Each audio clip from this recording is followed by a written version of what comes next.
एक धक्कादायक बातमी समोर आलेली आहे।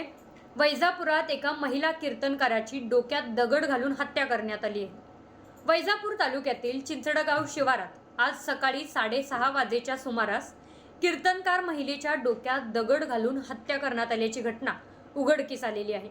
या घटनेने संपूर्ण महाराष्ट्र हादरून निघाले आहे। हबप संगीता अण्णासाहेब पवार, वय वर्ष 50, राहणार चिंचडगाव असे घटनेतील मयत कीर्तनकार महिलेचे नाव आहे। या घटनेबाबत मिळालेल्या प्राथमिक माहितीनुसार हबप संगीता पवार या चिंचडगाव येथील सद्गुरू नारायणगिरी महाराज कन्या आश्रम येथे राहत होत्या। शनिवारी सकाळी आश्रमातील मंदिरातील पुजारी शिवाजी चौधरी हे नेहमीप्रमाणे मंदिरात पूजेसाठी आले होते।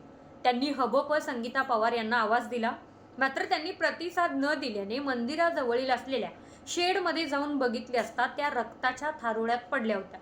त्यानंतर त्यांनी पोलिसांना माहिती दिली।